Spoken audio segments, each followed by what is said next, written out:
Pronto, então, muito obrigado pela vossa presença. Esta é a última das conferências que começaram em dezembro no Porto e que andam à volta da obra do Amadeu.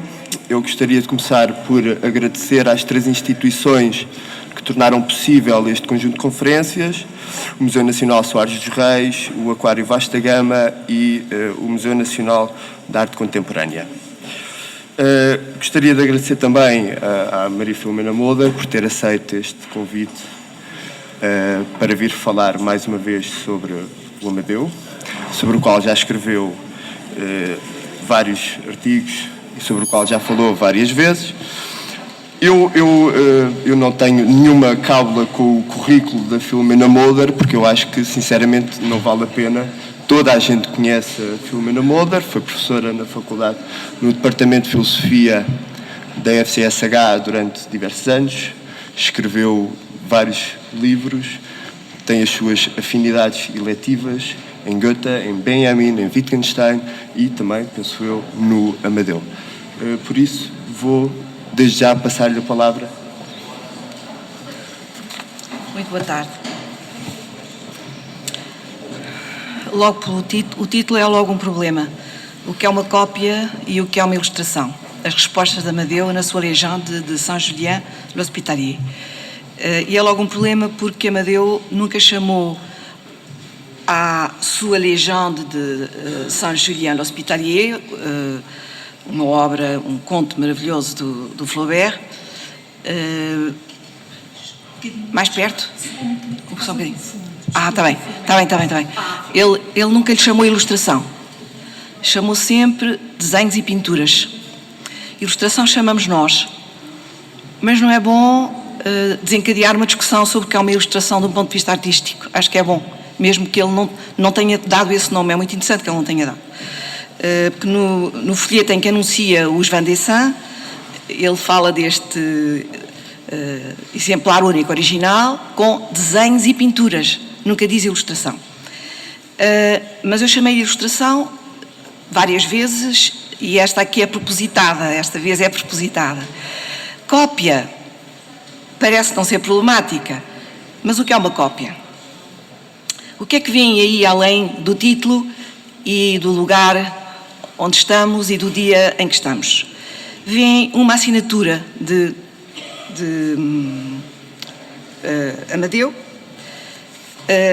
Não sei se reparam que antes da assinatura, que aliás tem uma letra que nós não conhecemos, que é a letra F, que vem da mãe, Ferreira, e creio que é a única assinatura em que ele põe AFSC, Amadeu Ferreira Sousa Cardoso, e vem a data de 1912 e setembro. É engraçado, 1912 é a data, é um ano muito fértil na vida de Amadeu e é mesmo decisivo do ponto de vista da sua orientação artística e do prestar contas da questão da identidade que ele tem consigo próprio, que não é só um problema psicológico, é também uma questão artística. E do lado esquerdo veem uma coisa estranha, um emblema enigmático, que parece que tem 2 cabeças em cima, 2 cabeças de lado, que estão ensarilhadas num nó. E já agora não sei como é que aqui se faz neste computador. Sim, é que eu gostava, sim, pois eu sei, mas eu gostava de passar para umas últimas e eu gostava de ver de lado como é que aqui é complicado. Carregar aqui? Sim, isso é para andar, mas eu não queria andar assim, mas vamos fazer assim, não faz mal. Também não percebo nada de computadores. É fazer o S. Pronto. Muito bem. Sim. Muito bem. Rodando E agora vou rodando aqui. Isso. Muito bem. O que é que eu vos queria mostrar desde já, que é uma das últimas imagens. Mas ela não anda. Olha, bem, esta também é boa. Verem já. Esta, como veem, parece uma estabilização formal daquele estranho emblema que acabámos de ver há pouco. Vemos de novo 2 cabeças, mas agora estão claramente desenhadas, parece que têm um bico, e depois os corpos estão unidos formando quase uma sigla. De onde é que isto vem? Vamos mais para trás. Vamos mais. Eu não consigo pôr isto mais. Já consegui, já percebi. Já. Sim, não importa nada, só agradeço. Eu quero ir mais para o fim e ele não anda. Aqui está mesmo o princípio.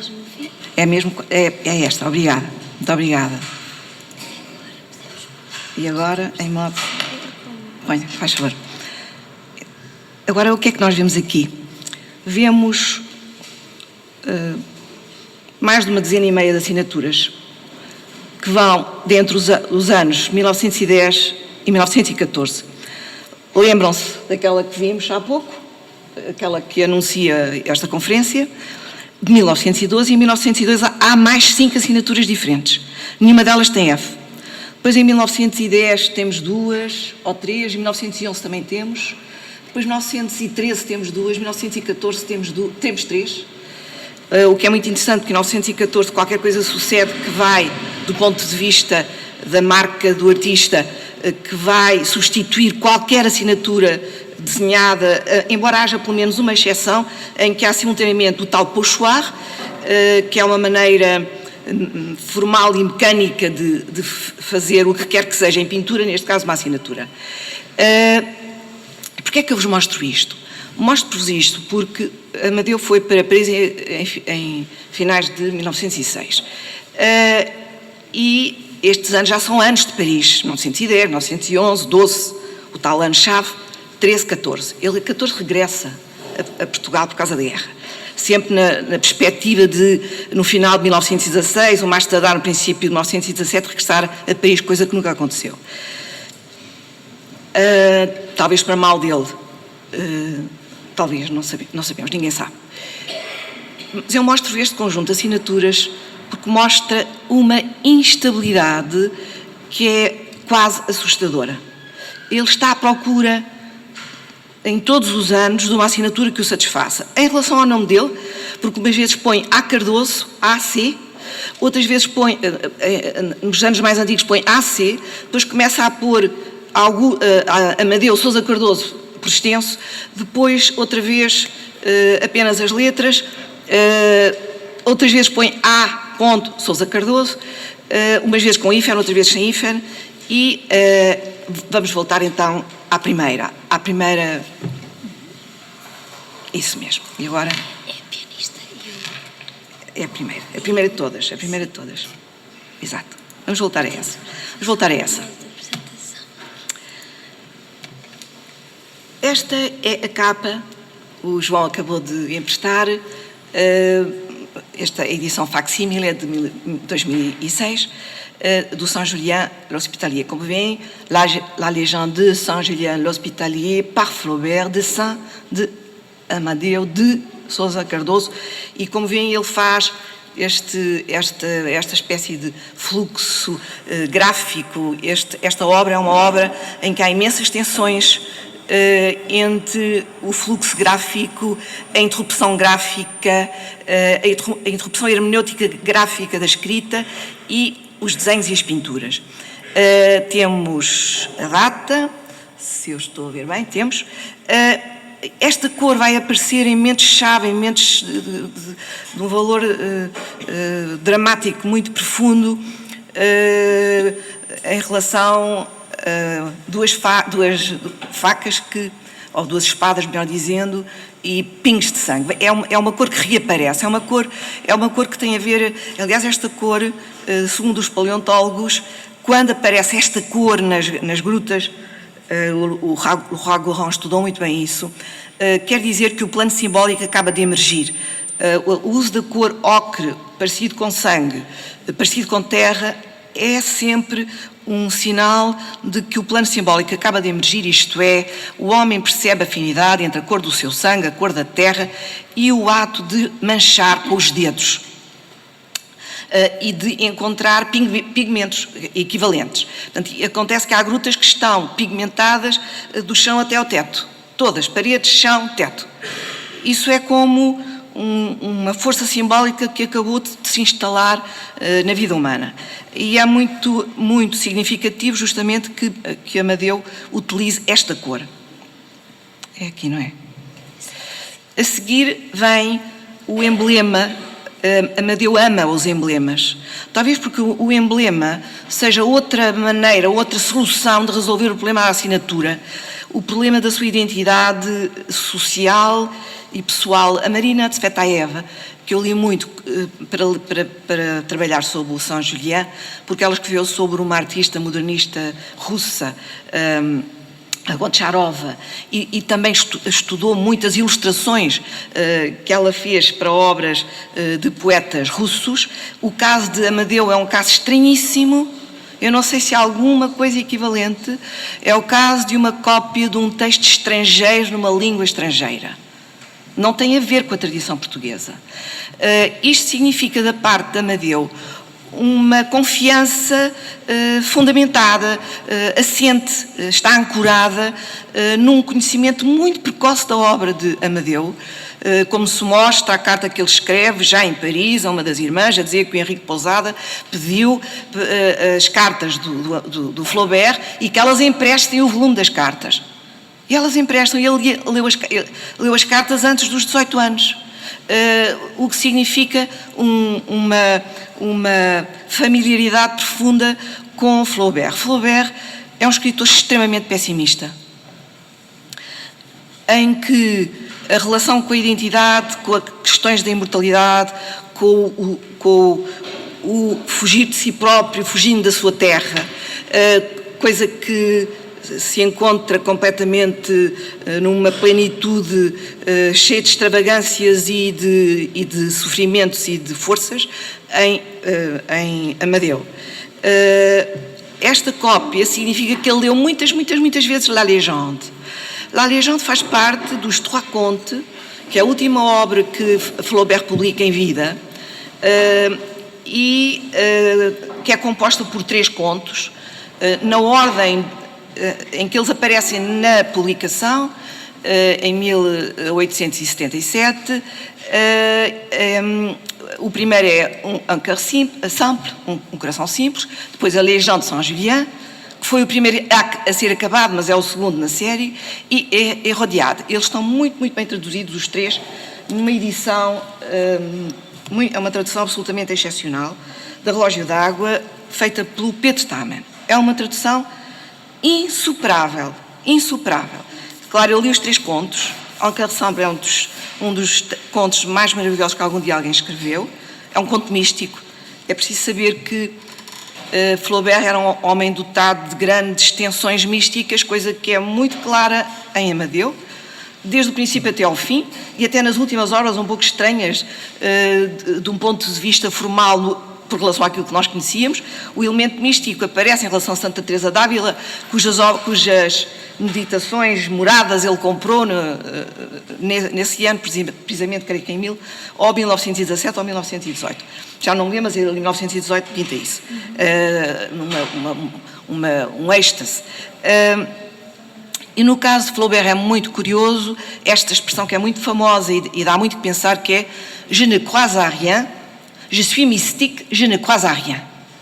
Eu sou místico, eu não acredito em nada. Ser místico não significa ter crença. Ser místico é uma tendência do espírito que leva alguém a sair de si para se encontrar com o todo. Esse todo toma muitas formas. Pode ser uma mancha, pode ser um curso de água, pode ser uma pessoa. Aliás, eu estou em crer que todos os atos verdadeiros de conhecimento, sobretudo quando são criativos, são formas de êxtase. Isto é, como diz Benjamin, dizendo que é uma tradição muito antiga, eu não sei onde é que ele foi buscar, não faço ideia, e nos textos, nas observações críticas da edição original não tem nenhuma nota, não faço ideia, mas ele deve saber, mas não diz o que é. Ele diz que há uma tradição muito antiga que diz que nós temos a percepção da coisa no lugar da coisa. Isto é, eu agora tenho este computador à minha frente, estou a perceber o que está ali naquela imagem, a minha percepção está lá. Isto é uma forma de compreender o conhecimento, está ali, não está num processo mental qualquer, que não será falso, mas não chega, é parcial. A minha percepção está na coisa que eu estou a perceber. Isso é uma tradução cognitiva da experiência mística. Mas em Amadeu, a experiência mística mostra-se em várias cartas e em várias obras, na ligação dele com a paisagem de Manhouf em particular, as variadíssimas paisagens, mesmo que não tenham o nome de Manhouf, como é evidente, e também, ao longo da cópia desta obra, da Légende, que é uma obra que nos apresenta um ser terrível. Saint Julien, que não era santo, era Julien, era um ser terrível. Este emblema, como eu estava a dizer, é uma maneira também de resolver a questão da identidade, e se estão a ver, tem os nomes da obra, tem um sinal da cruz, e depois em baixo tem outra vez aquele emblema estranho, mais dificilmente reconhecível, porque é uma miniatura incrível. É preciso saber que Amadeu desenhou todas as letras, a pincel, e não se enganou em nenhuma palavra. Nós não sabemos qual foi o procedimento, se ele rasgou folhas e as deitou fora, não faço a mínima ideia, e creio que ninguém faz, mas é quase milagroso o efeito que nós vamos ver depois. Não é só aqui, é quando vemos ele a copiar. Estou a passar à frente, só para adiantar também as minhas palavras. Isto é Flaubert a escrever. Parece uma obra de arte contemporânea. É uma coisa fantástica. Flaubert, para escrever uma página, já levava 6 meses. E estava numa angústia tremenda, sem dormir, sem comer, riscava. Este é uma passagem da Légende. Porquê é que eu digo que Julien é um ser terrível? E porquê é que Amadeu sentiu necessidade de fazer cópia de uma obra que é tão terrível? Nós ficamos nauseados de lê-la e não conseguimos parar. Nós não conseguimos parar de ler esta obra. É uma atração fatal. Há um autor que eu acho que, no meu entender, não conseguiu compreender muito bem o que é que estava em causa nesta obra, mas mostrou muito bem essa experiência, que é o Sebald. O Sebald escreveu uma obra que eu agora não me lembro o título. É o Campo Santo. Obrigada. E tem uma página sobre o Saint Julien. No hotel, numa gaveta do quarto de uma secretária, ele encontrou esta obra e leu-a. E a náusea começou logo, passado poucas páginas, mas ele não conseguia parar de ler. E o que é que ele achava estranho nesta obra? Isso é que eu acho quase ingênuo. Achava estranho a associação entre crueldade e santidade. Mas ele é dos poucos que acha isso estranho.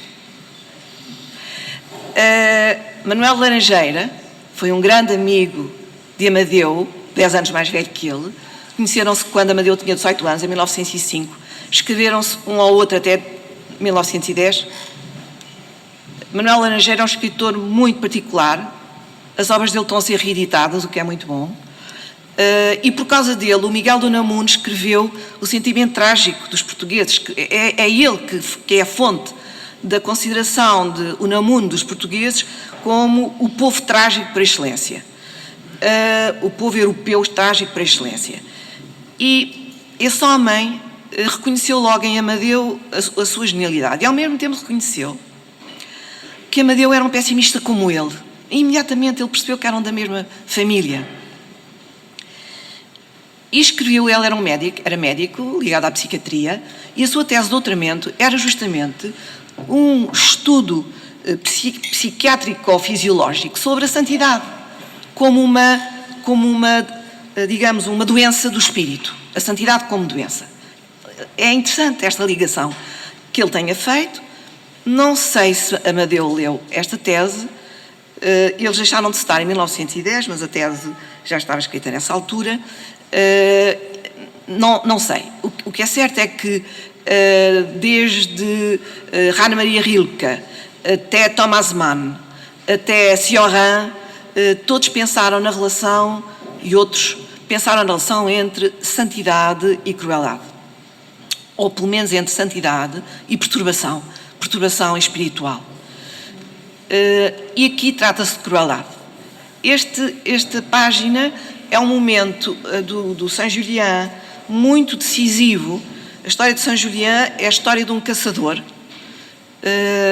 que não para de matar desde criança. É um caçador sem finalidade. Ele tem prazer em matar. Tudo o que vive merece ser morto.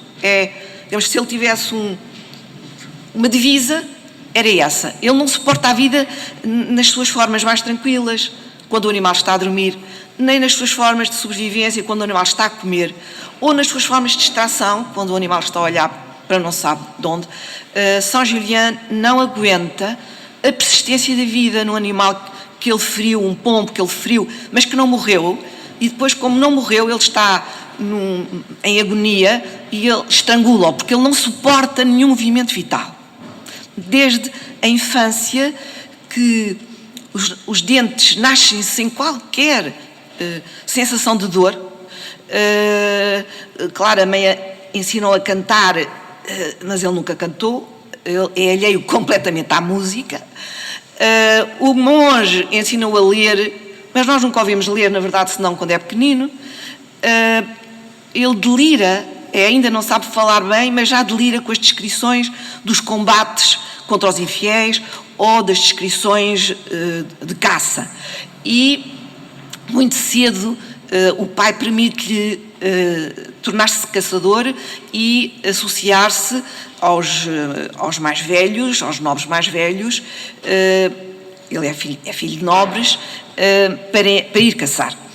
É muito impressionante que nunca ninguém diga o nome dele. Nem a mãe, nem o pai se lhe dirigem nunca. E nós também não sabemos nem o nome do pai, nem o nome da mãe. O único nome que aparece em todo o conto é o de Julien. Isto é muito poderoso, porque, na verdade, Freud diz uma coisa, isto é, Apud, uma estudiosa do Flaubert, mas diz uma coisa muito, muito importante. Não pôs o talvez, eu acrescentaria o talvez. Talvez a linguagem tenha sido inventada para os homens não matarem tanto. E, na verdade, a evitação da linguagem, a evitação da palavra, está associada a essa ferocidade que não conhece limites no caso de Julien. Esta passagem é a passagem onde nós ouvimos a palavra pela primeira vez, mas não é nenhum ser humano que a diz, é um animal. É um animal que fala. E qual é esse animal? É um veado. São Julien está ligado aos solstícios. Está ligado ao pleno inverno e ao pleno verão. Ao fevereiro ou setembro, agosto. É muito interessante que esteja ligado aos solstícios. E justamente ele sabia isso, Flaubert, e situa os dois momentos mais importantes, um numa noite de inverno, outra numa noite de verão. E esta em que existe este veado é na noite de inverno. Ele decide ir matar toda a noite. Quando o sol se vai, ele vai com os seus cães, o seu falcão, matar tudo o que encontra. Por onde ele passa, mata. Ele até se admira. Há um momento que ele está todo sujo de lama, de sangue, e olha para a matança e ele não acredita que matou tantos animais, porque são centenas, milhares de animais. É como se ele tivesse matado toda a vida na Terra. E há um momento em que lhe aparece, um bocadinho ao longe, o veado, a gazela e a cria. A cria está a mamar.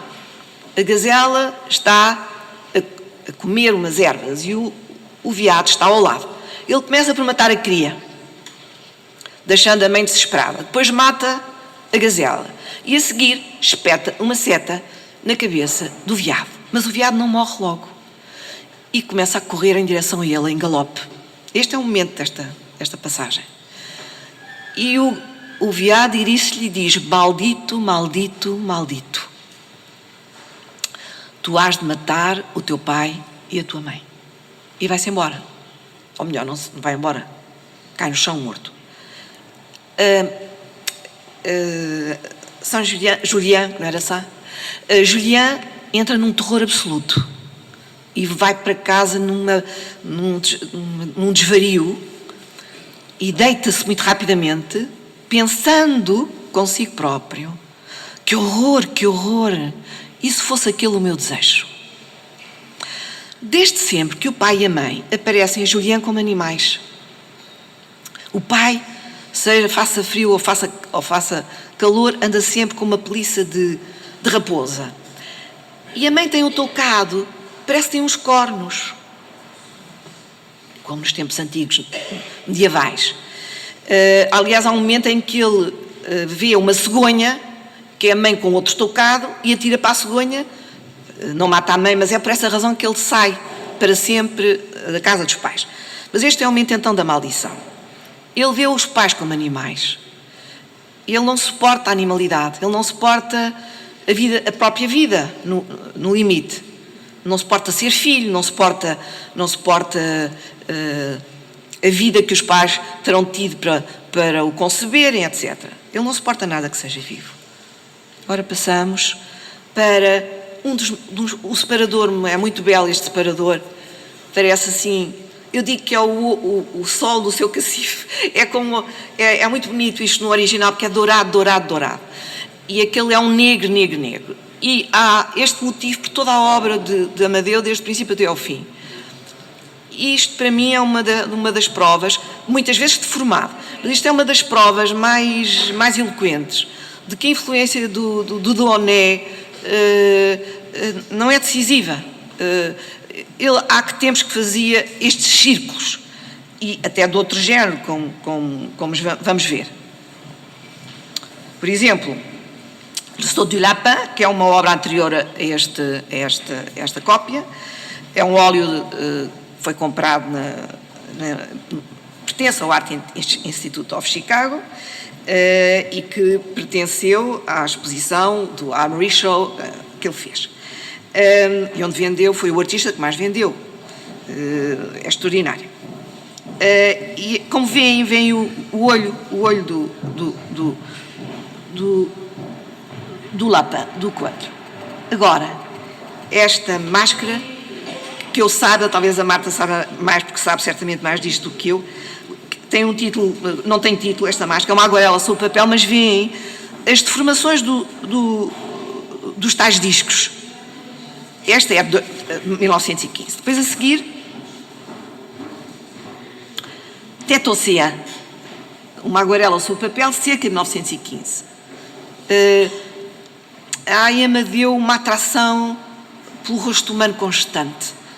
Aliás, ontem estivemos a ver a exposição e a Marta dizia, e a Maria também, que havia muitas pessoas que viam rostos em lugares que imediatamente outras pessoas não veriam rostos, mas na verdade multiplicam-se. O amor pelo rosto é absolutamente pervasivo, atravessa a obra de Amadeu e tem um momento supremo nas suas máscaras, não temos dúvidas. Estes são exemplos, havia dezenas que se podiam mostrar, mais.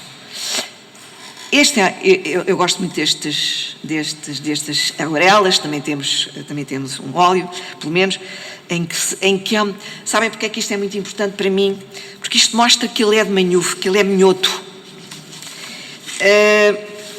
Isto parece que não tem título, talvez chame força, amor, raiva, nós vemos é paixão, crime, a mulher decepada, que há uma data delas lá do outro lado, podem voltar a ver, cerca de 1914, 1915. O que é que eu queria ler? Há um texto da Agostina muito interessante no catálogo, que estive ontem a ver, tirado do livro que ela escreveu sobre a Florbela Espanca, em relação, no fundo, a um certo provincianismo do Porto e a uma certa dificuldade em perceber uma mulher em 1900 e não sei quê, mas em 2000 e não sei quê, a mesma coisa aconteceria. O provincianismo não, como diz o Joaquim Magalhães, só tem uma pequena diferença, agora é global. É a única diferença. De resto, temos que sofrer as consequências e temos de o combater, porque é uma das maiores doenças da sociedade humana.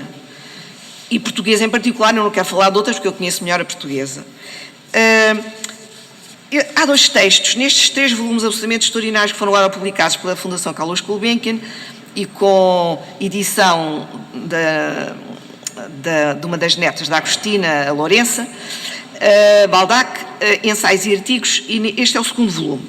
E no 2º volume ele tem 2 textos sobre Amadeu, um que se chama mesmo Almada e Amadeu, por José Augusto de França, e o outro Anemia. Há um certo estado português de estar que se chama anemia. Por exemplo, uma pessoa leva uma pancada na cabeça. Eu não vou ler porque senão não temos tempo. Tudo. Uma pessoa leva uma pancada para a cabeça. Vai para casa, tratam de nós. A nossa cabeça não fica muito bem. Dizem assim, olha, a prima Cláudia morreu. E nós dissemos assim, isso é o estado de anemia português. Mas este é descrito em Tchekov. Portanto, há alguma afinidade entre russos do tempo do Tchekov e portugueses de todos os tempos depois do Renascimento. Sim, porque já Camões fala desta anemia, portanto é um renascimento tardio, não, tem que ser um renascimento nascente. Então, o que ela diz é que Amadeu não sofre de anemia. Isto é extraordinário. E diz assim...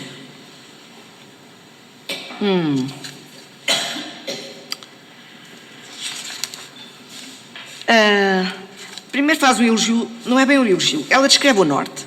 Aqui no Norte a gente é muito ligada às suas tradições, mas ao mesmo tempo sabe que ela, isto é de 1983, sabe que ela, o último texto de 1983, sabe que elas são uma função, um artigo publicado em 23 de dezembro de 1983.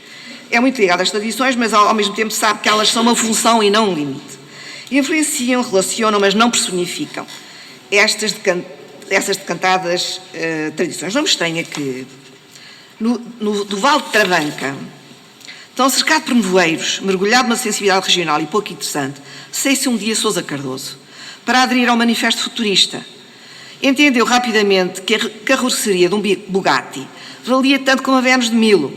Possivelmente não era muito brilhante, muito inteligente, nem muito culto, mas tinha uma natureza voltada para a sua imediata, um antirromântico, ele apresenta-se assim, aliás, o contrário do anémico. O impulso para a conformidade não operava nele, ele não era atreito à conformidade, ele não se conformava.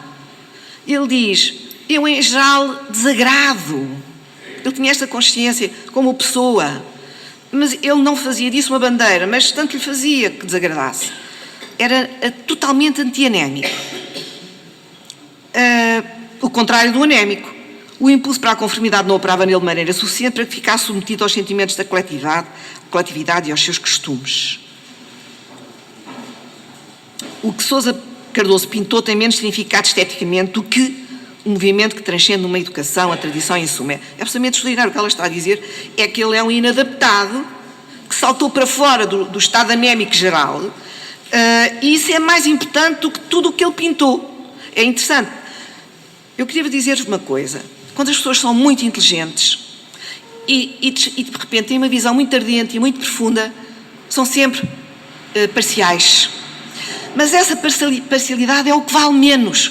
Se nós nos agarramos a essa parcialidade, começamos uma discussão académica sobre se ela tem razão ou não tem razão, não vale nada. Nada, nada, nada.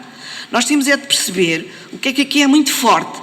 A parcialidade é próprio da natureza humana, não há ninguém que não seja parcial. Só que a parcialidade, quando é acompanhada de uma visão, de uma riqueza e de uma fertilidade imensa, passa, quase que se extingue. Não desaparece, mas quase que se extingue. E depois termina assim. Em geral, fala-se da obra de Cardoso e não dele, como pessoa em busca de novos estados de equilíbrio. Ela parece que leu as cartas todas dele, parece que leu tudo. Pense nele com emoção. Sobretudo porque ela nasceu na mesma zona. Não em Manhuf, mas umas centenas de metros mais adiante. Sobretudo se vejo nesses lugares de nascimento onde eu próprio nasci. Ela provavelmente até está a fazer uma espécie de projeção nele. Tão eventuais e sossegados, onde não parece mexer uma folha sem precedente de outra folha que mexe. E de repente, o salto, e agora estes 2 adjetivos, compacto e desmesurado. É o que convém a Amadeu. É mesmo compacto. Porque, como diz Benjamin, um homem que morreu aos 30 anos é em cada momento da sua vida um homem que morreu aos 30 anos. É muito poderoso este pensamento. Portanto, a vida dele está toda em saltos compactos e desmesurados, porque são completamente desmesurados, e Fernando Pessoa entende muito bem, e Almada entende muito bem isso, como ele é desmesurado.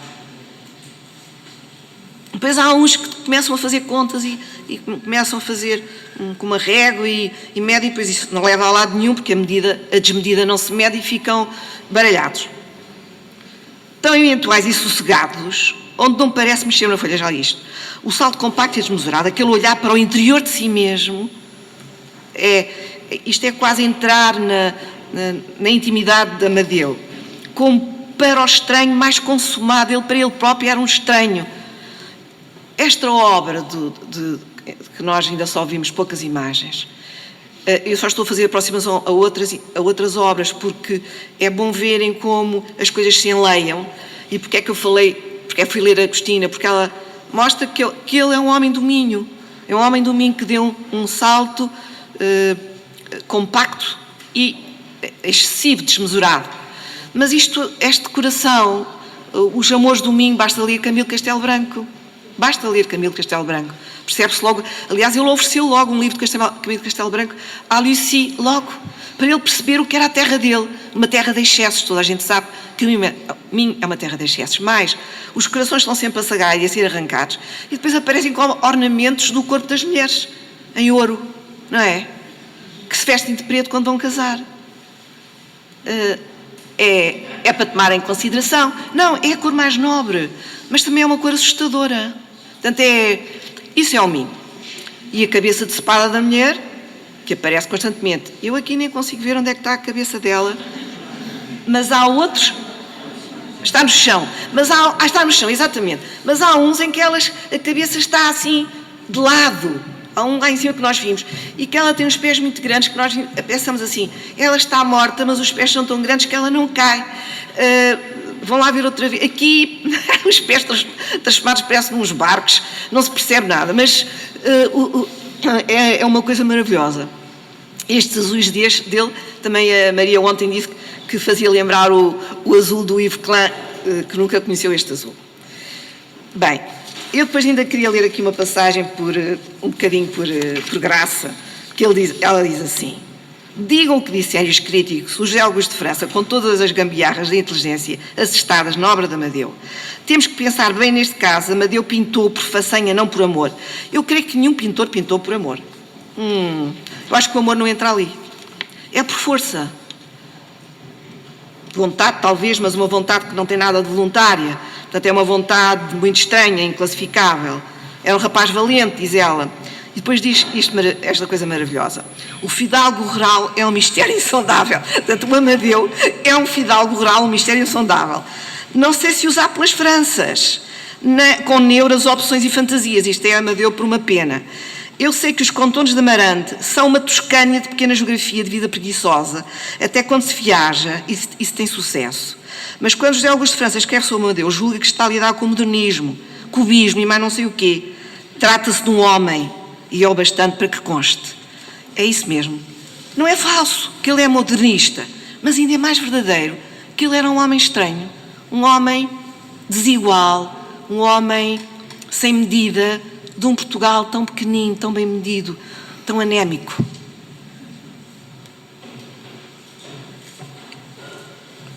Muxa. Esta é uma maravilhosa pintura, tela cerca de 1915, 1916. Muxa é o nome que se dá nas feiras populares. Há muxes, claro. E é um alvo, e lá está a versão sempre... como ela diz, Manhufa, ou Amarante, neste caso, que fica muito perto de Manhufa, é uma Toscânia portuguesa. Mas, ao mesmo tempo, é uma fuga àquela Toscânia. A fuga por entranhamento daquilo que ele nunca esqueceu desde pequeno. As coisas que via nas feiras, já vêem a assinatura aqui, com o Puchoir, que não tem nada a ver com as outras, que não são mecânicas. Esta é uma pintura que eu amo particularmente, Zanck. Este Cristo é um Cristo que existe na família, barroco, deste tamanho, é uma família realmente da nobreza de província, com capela própria, onde no Natal vai o bispo rezar missa, e depois vêm todos os olhos possíveis e imaginários e todas as sobreposições. Há certas pinturas, e esta é uma delas, em Amadeu, que ele faz uma coisa extraordinária que parecem colagens. É muito fácil passar para as colagens porque ele fazia sobreposições constantemente. A seguir, voltamos. E agora, se calhar, vamos nos manter aqui. Eu gostava de ler umas cartas de Amadeu, para vermos como a Agostina é um gênio absoluto. A carta de partida para Paris, à mãe, diz assim: chego agora de linda pastora sob a luz ofuscante de um sol que não quer acreditar que o inverno está próximo. Eu e o meu camarada embarcamos amanhã. O tempo está lindo e sereno e o vapor já nos espera ali no Tejo. Tenho uma grande dor de os deixar, assim ao santo do papai e a todos. Além disso, eu sou um espírito dramático. E a minha alma representa sempre uma tragédia em que eu sou o único espectador. Se o Pessoa não estava aqui, não sei quem é que há de estar. Na verdade, o Pessoa percebeu muito bem o género de homem que era aquele. Não que ele tivesse lido a carta, claro. Não se trata de nenhuma influência. Trata-se de afinidade pura.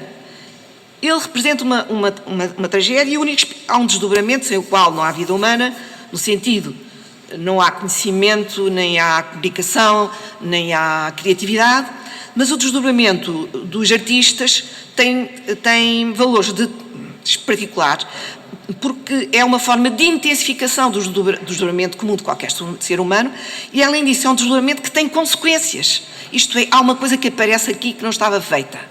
Chama-se poema, pintura, escultura. Isso é a transformação que o desdobramento comum de qualquer ser humano sofre depois de intensificado, isto é, há uma espécie de esgurgitar a intensificação em forma de obra. E isso implica, o desdobramento em qualquer ser humano implica que há dois, em nós há dois. Mas nos artistas, esses dois tomam formas, às vezes, de múltiplo, e tomam formas de grande maleabilidade. Já Aristóteles fala disso na poética. Para ser poeta, é preciso ter uma capacidade de absorção e de transformação interna. Ou se é plástico, ou se está fora de si, para ser poeta. Quer dizer, no caso da poesia dramática, ser todos os personagens, não ser ninguém. E ser ninguém, esse vazio sem o qual não há criatividade autêntica, é criado constantemente por Amadeu como por Pessoa, nós sabemos. É o vazio que engendra os próprios personagens. Quer dizer, quando se cai em si num desdobramento muito intenso, fica-se vazio. E depois é que começa a criatividade a tomar forma. Contudo, no meio deste luto, eu vou rindo diabolicamente. Isto não quer dizer que eu me julgue infeliz. Há nele, como escreve à mãe e depois copia para aquela que vai ser a mulher dele, há nele uma porta de abismo e uma porta de salvação. Duas portas. E são duas portas que não se compensam. Ele não diz que uma compensa a outra. Elas duas coexistem. O abismo e a salvação. Aqui fala do riso diabólico, mas que não é infelicidade. É uma certa forma de felicidade. Este riso diabólico tem a ver com ser o único espectador da sua tragédia e do que ele sabe que pode resultar daí, da sua força criativa. Se qualquer quisesse trocar a sua felicidade pela minha desgraça, eu não trocava. Os meus destinos, ele não fala de destino, eu podia falar de destino, mas fala no plural, que dá bem conta dessa divisão dupla em múltiplo. Os meus destinos só estão bem comigo ou por eles triunfo ou por eles são esmagado, que é bem verdade. Alguém que é criador e não consegue dar vazão ao vazio, é engolido pelo vazio, que não consegue dar forma ao vazio que criou pela intensificação do desdobramento, cai no vazio, cai no buraco. Portanto, cai na porta do abismo para sempre. Mas ele tem duas portas. Tem a porta do abismo e a porta da salvação. E ele pede à Lucy que tenha paciência. porque ele não pode ser diferente. Depois, ao tio Francisco, o tio Chico, que era a pessoa que melhor o compreendia na família, compreendia aquela força criativa do sobrinho, mas ele escreve cartas muito duras do ponto de vista artístico. Esta é de 1910, 1911. Estranhei a sua carta pela maneira como compreendeu ou eu mal me exprimi. A minha vida não é nada de contemplação. Ao contrário, tudo o que há mais real, mais de facto. Eu não sou um temperamento contemplativo. Essa idade passou quando eu ia para o Coliseu ouvir a Tosca. Não, isso permite-se numa outra idade. E se acaso não passa, é um sinal incontestável de inferioridade no sentido criativo. Como os gregos muito bem compreenderam, poesia isso quer dizer agir. A arte tem a ver com agir. Contemplar é para quem vê. Claro que há elementos contemplativos no agir, são elementos contemplativos que já estão, por assim dizer, mordidos pela ação. Não têm uma vida isolada. Portanto, esses elementos contemplativos já estão a ser devorados pela ação. Em arte estamos em absoluto desacordo. De resto, estou também com os meus amigos compatriotas, sabemos-lo, que marcham numa rotina atrasada. A arte é bem outra coisa que quase toda a gente pensa, é bem mais, que muita gente julga. Tudo quanto se faz por aqui é medíocre, a parte de raras coisas, em Paris. Porque eu não gosto de Rodin ou Tiziano. Todos me dizem que sigo um mau caminho. E porquê? Se cada um fosse no caminho que nos aconselham, nada de mais faria, pois que eles, os outros, já sabem indicar-nos as suas próprias pisadas, só sabem isso. Há gente que chama ao meu estado uma pretensão para ser fora de lugar, que pensem o que quiserem, indiferente que me é. Eu tenho as minhas razões e bastam. Eu sei o que agrada em geral, eu, na generalidade, desagrado. Estão a ver esta carta? É mesmo muito interessante. Eu fico, além de que ele tem um estilo absolutamente extraordinário do ponto de vista literário, um estilo epistolar único, o pior é a letra. Se nós formos ler as cartas, não há uma carta que tenha letra igual. Ele só faz esforço que a letra seja homogénea quando escreve à mãe, o que é muito significativo. De resto, está sempre a mudar de letra, assim de linha para linha, muitas vezes. Copiar é uma maneira de combater o horror que ele diz que tem a escrever. Ele tem horror à escrita, diz que é como se ficasse doente. E por isso muitas vezes ele não responde logo de imediato às cartas. Escrever para ele causa-lhe náusea. A cópia não lhe causa náusea. Estão a ver? A obra de Amadeu de Sousa Cardoso fala do álbum dos Van de Saint. É muito extraordinário o que Jérôme Doucet diz sobre aquele emblema que eu penso que ainda não vimos, quer dizer, vimos, mas muito a correr, que já vamos ver daqui a pouco, porque ele reparou que aquele emblema era qualquer coisa de muito estranho. Ele chama-lhe emblema, chama-lhe ferro em brasa, chama-lhe aquilo que as pessoas agora fazem muito pelo corpo todo. Tatuagem. Diz que aparece num cantinho, mas nem sempre aparece no cantinho da página. Muitas vezes aparece no meio do desenho, e como os desenhos são muitos deles quase como uma tapeçaria, como acontece em alguns desenhos aqui e também em algumas pinturas, é difícil encontrá-lo, mas ele está sempre lá. Esse emblema muito curioso, que dá muito que pensar. Eu tenho uma tese sobre isso, que já falei e que já escrevi sobre ela e que vou falar. Este é uma sigla que é uma espécie de coisa arquitetónica. Está a fazer um barulho esquisito, não está? E que ele gosta imenso deste género de arquiteturas siglas. Tem esta em ponto grande, depois tem duas em ponto pequenino, que faz lembrar o 1, 2, 1, a pintura. E as siglas são sempre uma maneira de resolver um nome, a escrita de um nome. É a condensação do nome num ato visual. Agora, esta é a segunda página. E agora passamos ao Julián na juventude, em menino. O que é que nós vemos nas mãos, que já elas mesmas parecem umas garras? Vemos dois falcões.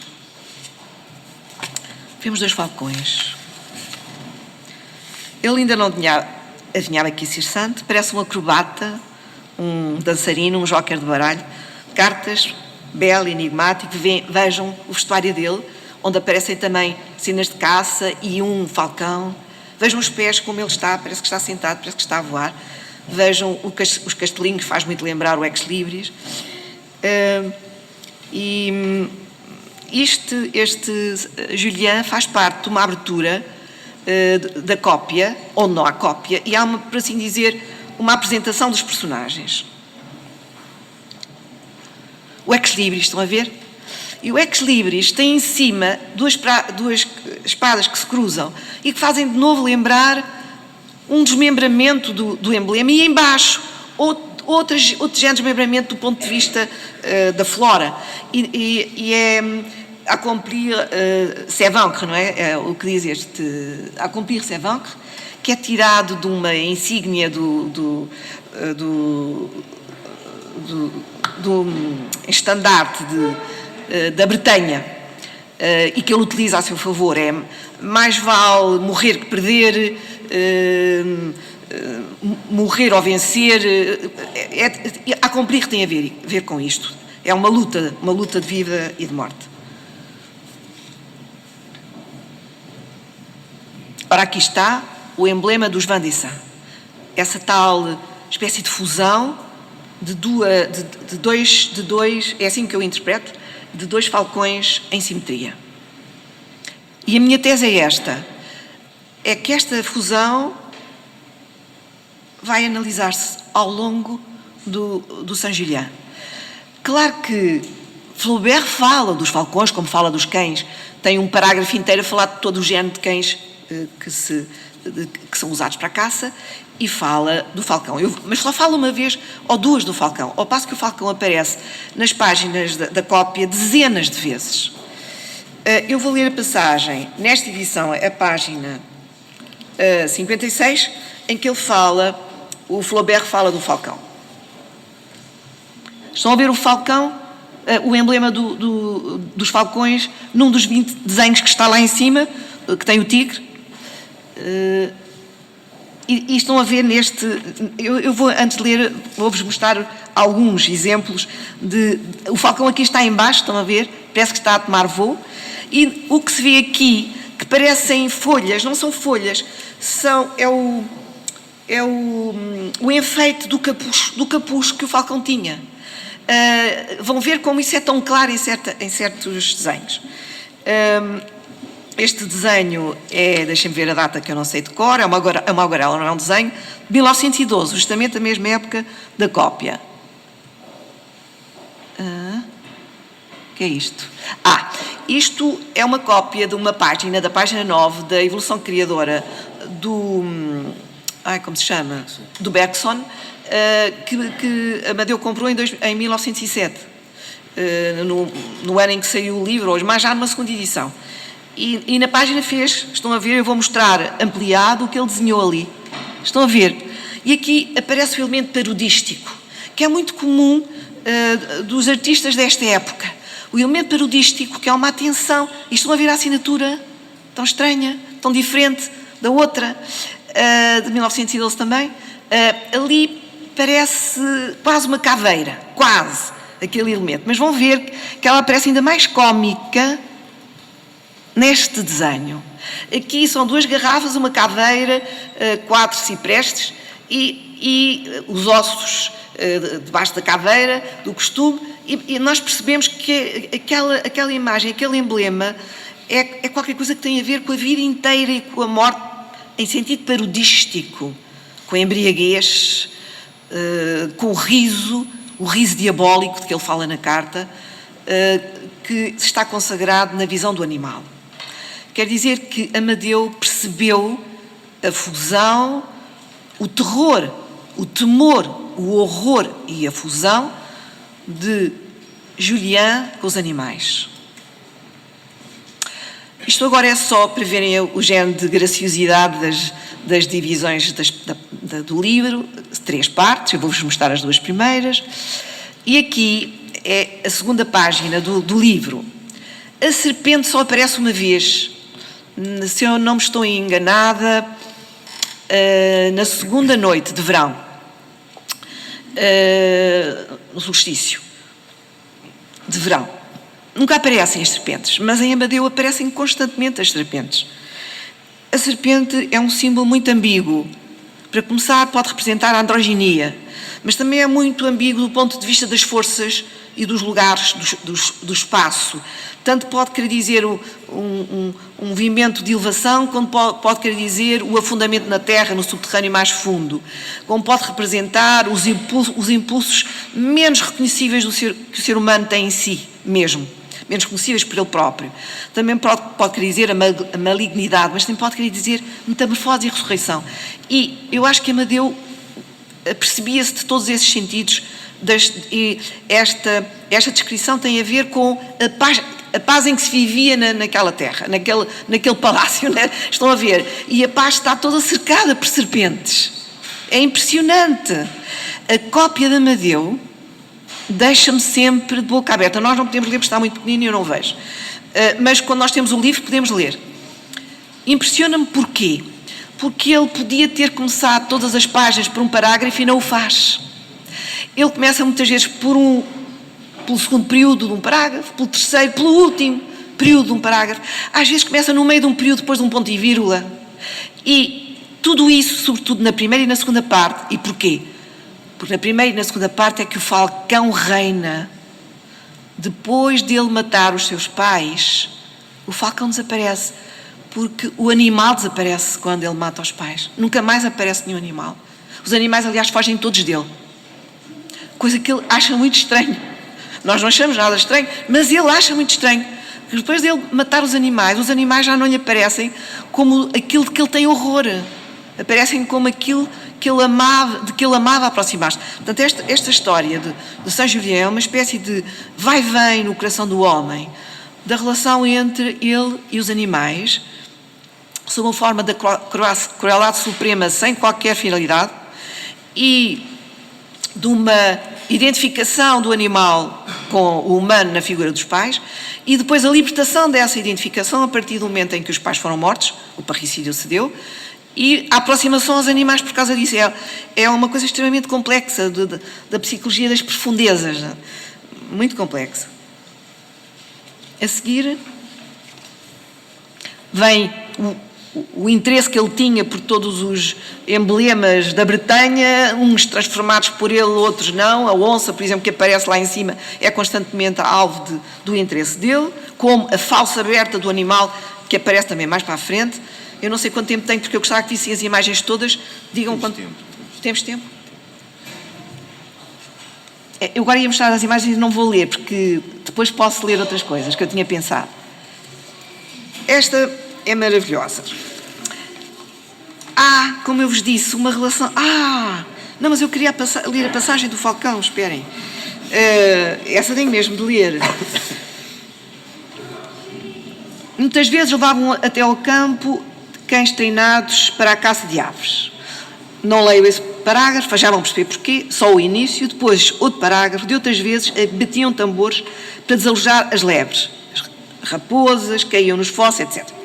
Mas Julião desprezou estes comuns artifícios. Ele caçava sempre com as mãos, com uma espada, com um punhal, com uma seta, sempre.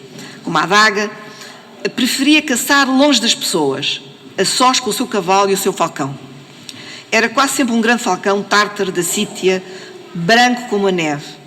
Por cima do capuz de couro tinha um penacho. Portanto, estão sempre os penachos a aparecer em todos os desenhos. Mesmo aqueles em que parece que não está lá o falcão, estão os penachos. Os falcões, não sei se sabem, que não se reproduzem em cativeiro.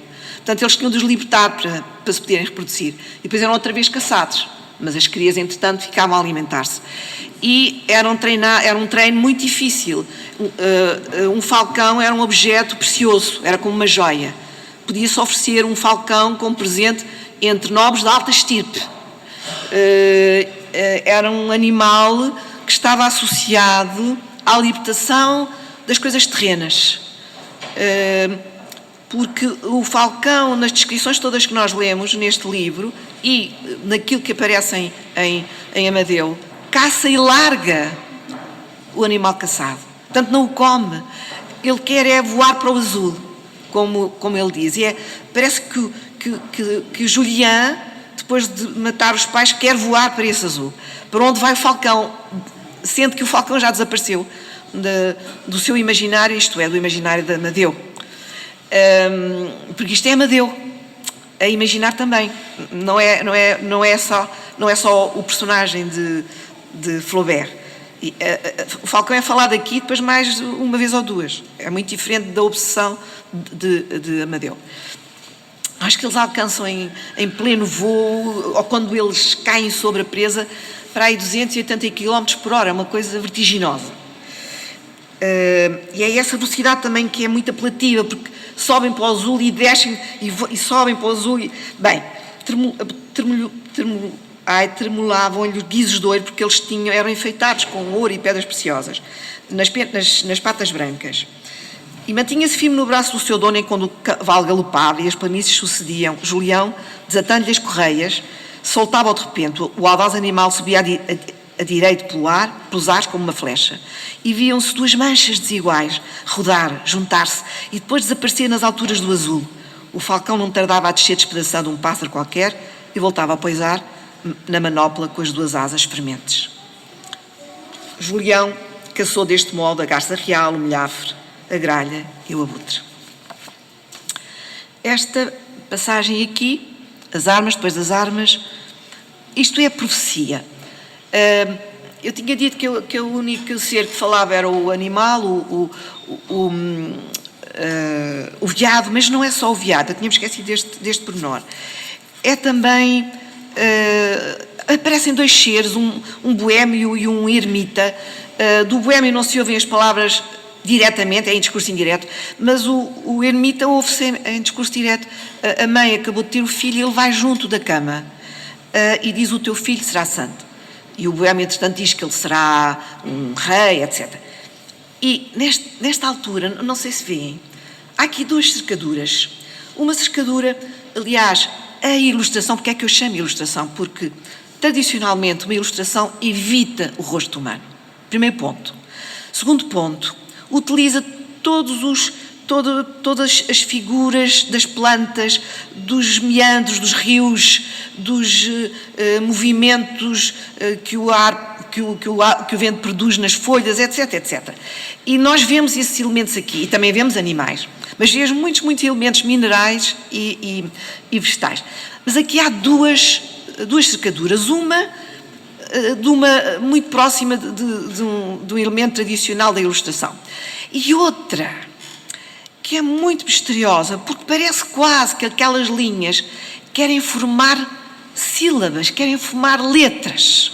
E é assim que o nome de São Julião de repente vai aparecer.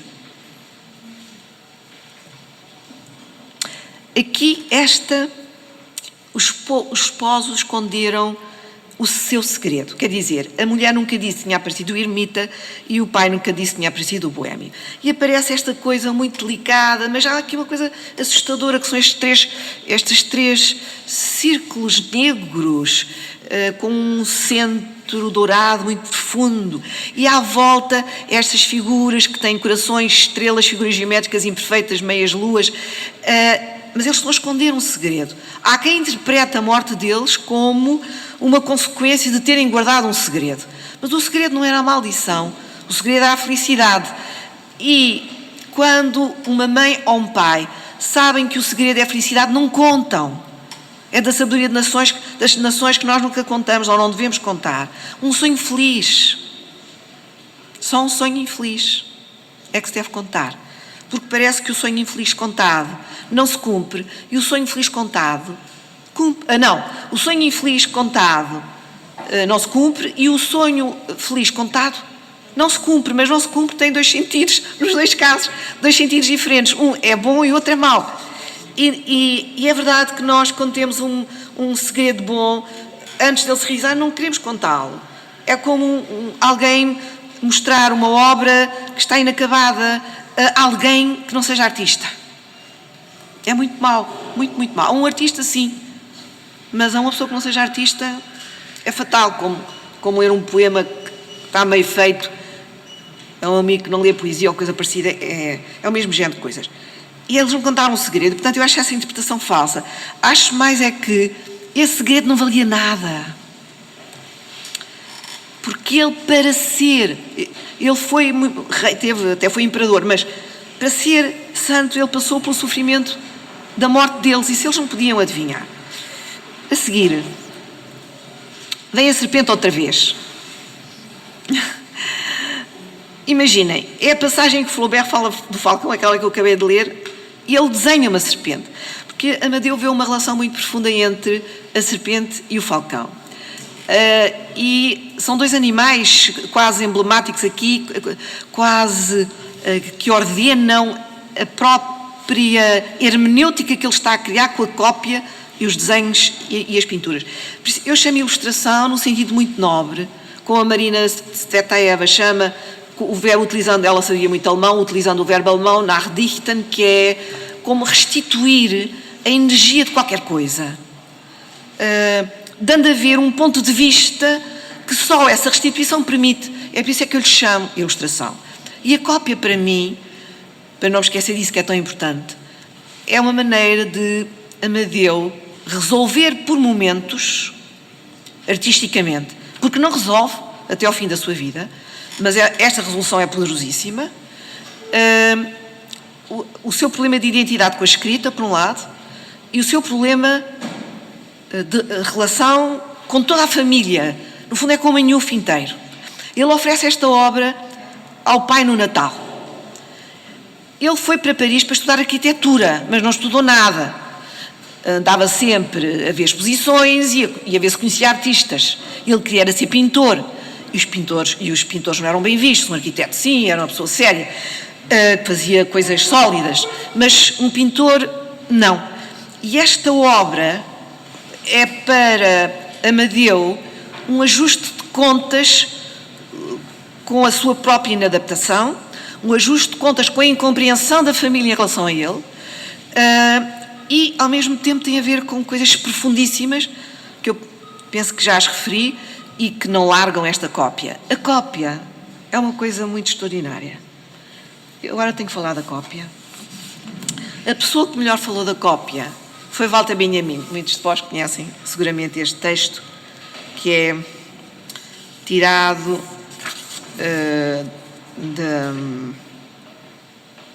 da Rua de Sentido Único. Está traduzido em português maravilhosamente por João Barrento. É talvez o livro, aqueles 6 volumes, porque é que já são 6 ao todo, já está o último publicado, são todos extraordinários, mas este é um livro particular, chama-se Imagens do Pensamento. É que nós temos com este livro uma imagem do Benjamin única, porque grande parte dos textos tem uma natureza autobiográfica, mas não é uma autobiografia no sentido comum. É uma maneira de mostrar em pequenos... Tem um valor também de miniatura, como em Amadeu, e de maneira emblemática, a experiência de viver na cidade de Berlim.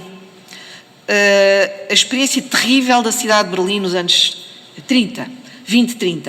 E também a relação com a sua infância no Berlim do princípio do século. E depois há outros textos que têm a ver com as cidades que ele visitou, Moscovo, Weimar, Marselha, etc. E depois tem outros textos que chamam mesmo Imagens do Pensamento. A Rua de Sentido Único tem a ver com essas miniaturas sobre a degradação da vida em Berlim entre os anos 20 e 30. E tem os títulos extremamente humorísticos, irónicos e muito chamativos. Este chama-se Mercadoria Chinesa. E na Mercadoria Chinesa ele fala da diferença entre percorrer a pé uma paisagem ou ver a paisagem de avião, entre obedecer ao movimento do seu eu nos livres espaços aéreos da fantasia, isto é, ler, ou deixar-se comandar pela paisagem, isto é, copiar. Copiar é obedecer. E Amadeu precisava de obedecer. A arte é uma disciplina de obediência, estou em querer, de limite, de ordem, de medida, para criaturas que lidam com o caos, com a desmedida, com o sentir-se perdido, etc. E esta cópia é uma obediência maravilhosa à língua estrangeira. não se esqueçam. E é um autor que ele conhecia, mas era estrangeiro. Portanto, tudo isso dá o plano absolutamente extraordinário, mais que plano, é um sistema vivo, é uma forma de vida deste mesmo livro. Mas Benjamin vai mais longe e descreve o ato de copiar desta maneira maravilhosa. E eu vejo isto na cópia, diz assim: o leitor, quando copia, deixa-se comandar pelo texto. Só assim o leitor chegará a conhecer as novas pistas do seu interior que o texto, que ele compara a uma estrada, essa estrada que atravessa a floresta virgem, cada vez mais densa da interioridade, vai abrindo. A nossa interioridade é uma floresta virgem. Descrição perfeita. Mas quando nós copiamos, abre-se uma estrada nessa floresta virgem, isto é, nós penetramos na nossa floresta, que cada vez fica mais densa, isto é, nós estamos a conhecer. É isso que ele está a fazer nesta cópia. Está a abrir uma estrada na floresta virgem da sua intimidade, que é deslocada, que é com uma identidade extremamente hesitante, quando não abissal, numa língua estrangeira que não é a sua, com as suas obsessões animais, psíquicas, da intelecção, com as formas pictóricas que encontrou para as exibir, e num combate contra os seus. Ao mesmo tempo, todos. Aqueles que querem que ele pinte de uma certa maneira, como o tio Francisco, aqueles que querem que ele seja arquiteto quando ele não quer, aqueles que nunca o perceberam e não perceberão. Os anémicos. Vamos rever então o resto das imagens. Aqui está o nome. E está a data. É o único momento da cópia em que aparece a data. Aparece um animal muito estranho, uma espécie de... digamos, o nome faz estilhaçar a cercadura. Estão a ver? Saint-Julien l'Hospitalier. É uma espécie de embriaguez com o nome. Um animal mítico, mistura de furão e de doninha, atravessa todo. Nós vamos ver que há outra cercadura com o nome dele, mas este tem este pontilhismo, não é? A outra, como vão ver mais adiante, que é já na segunda parte, quando está próximo o parricídio, aparece ainda quase como uma cercadura mesmo. Vamos ver mais adiante. E agora vamos ver tudo. Seguinte. Esta é a apresentação de começa Le Cerf était noir. Et Le Cerf était noir. E como nós vemos aqui a figura da cabeça do veado, e o texto entra nessa figura, é de uma beleza extraordinária. E depois vemos gamos que saltam e umas cercaduras que partem todos deste efeito da cabeça. Estas são as espadas sarracenas que antecipam outras espadas por acidente. Aqui, por acidente, o pai deu-lhe uma espada. Ele, depois de ouvir o maldito, maldito, maldito, Julien volta para casa como as princesas que com 7 anos caem a dormir, ninguém sabe o que elas têm, depois quando acordam já têm 14 anos porque tiveram a passar o sono da infância para a adolescência. Nenhum médico sabe o que é que se passou, as meninas estão a crescer simplesmente. E crescer é uma espécie de sono, é muito profundo isto, onde se sonha. Aqui é assim, ele cai no sono de pavor, porque ele compreende que o desejo dele é mesmo matar os pais e que ele mata os animais para não matar os pais. É isso que nós compreendemos. E ele cai num sono, também vêm todos os médicos, não percebem o que é que ele tem, mas ele lá acorda daquele sono e sonho, não quer caçar. O pai fica numa tristeza total, porque isso é um sinal muito negativo em relação à virilidade do Julien, mas a pouco e pouco ele vai se adaptando e o pai oferece-lhe estas espadas sarracenas e ele lança a espada, não reparava que lá estava o pai e o pai ia morrendo. E da segunda vez que lança é para as asas da mãe, não mata a mãe, o chapéu cai e ele vai-se embora sem olhar para trás. Da segunda vez que se vai embora, que é o fim da segunda parte, depois de matar os pais, ele olha tantas vezes para trás, é tão interessante que sem olhar para trás quer dizer, nada estava enlaçado, estava tudo deslaçado.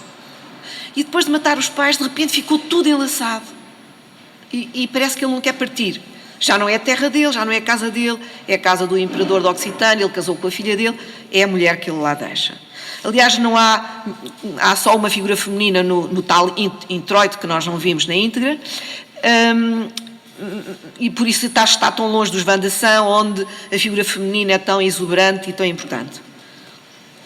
Agora vamos voltar um bocadinho para trás. Não, é o fim, isto é o fim, não vamos voltar nada para trás. Isto é o fim, é o último desenho maravilhoso. Só aparece uma vez também referido o veado, não, disparate, agora esquece-me do nome deste animal, o falcão. E esta é maravilhosa, a representação do falcão é o falcão em leque, parece uma multiplicação daqueles olhos, e na noite de verão acontece uma coisa que eu tenho que contar, porque não vou ler, quando Julián... eu tenho que contar isto, eu tenho que contar a história, senão não percebem. Isto é a última, quando ele não olha para trás. E aparecem, muito estranhamente,